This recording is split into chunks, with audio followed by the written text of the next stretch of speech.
Bonjour et bienvenue dans cette vidéo. Je vais vous expliquer cet exercice qui traite d'une suite géométrique avec une modélisation du nombre d'arbres dans une forêt. Prenez bien le temps de lire l'énoncé.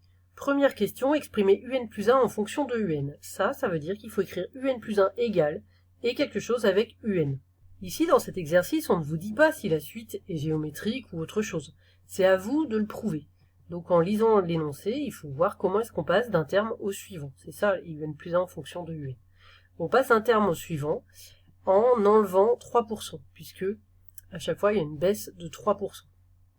Et là, on utilise le coefficient multiplicateur, car baisser de 3%, c'est multiplié par 1 moins 3 sur 100. 3% c'est 3 sur 100, ce qui fait 0,97.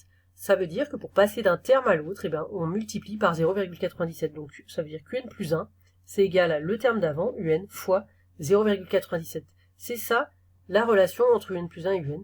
C'est ça qui répond à cette question, et c'est ça aussi qui va nous permettre de justifier que c'est une suite géométrique, puisque pour passer chaque année, on va multiplier par le même nombre.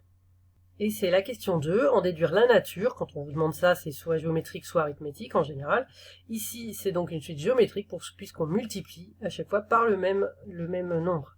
On peut dire donc un peu plus que suite géométrique, on peut donner sa raison, enfin il faut le faire pour bien montrer qu'on a vu que c'est une suite géométrique.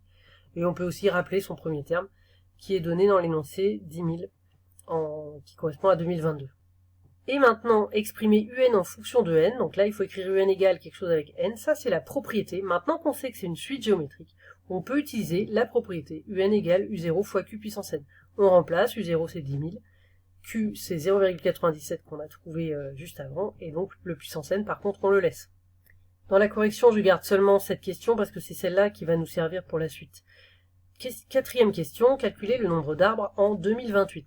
Ici, la suite un, ça correspond à 2022 plus n, donc pour arriver à 2028, il faut faire 2022 plus 6. Ça veut dire que pour cette question, n égale à 6. Donc on remplace dans cette formule avec n égale à 6, et on obtient à peu près 8330. On arrondit à l'entier puisqu'il s'agit d'un nombre d'arbres. Donc on peut estimer avec ce modèle qu'il y aura 8330 arbres en 2028.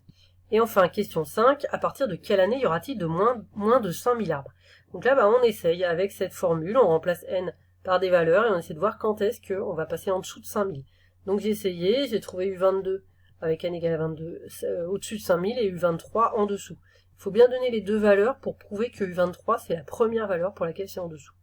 Donc on peut en conclure que c'est à partir de n égale à 23. Alors n égale 23 ça correspond à quoi? Je vous rappelle que c'est 2022 plus n, donc 2022 plus 23, ce qui fait 2045. Donc à partir de cette année, on peut estimer d'après ce modèle qu'il y aura moins de 5000 arbres. On peut aussi mettre la suite sur la calculatrice et voir dans le tableau à partir de quand est-ce qu'on est en dessous de 5000.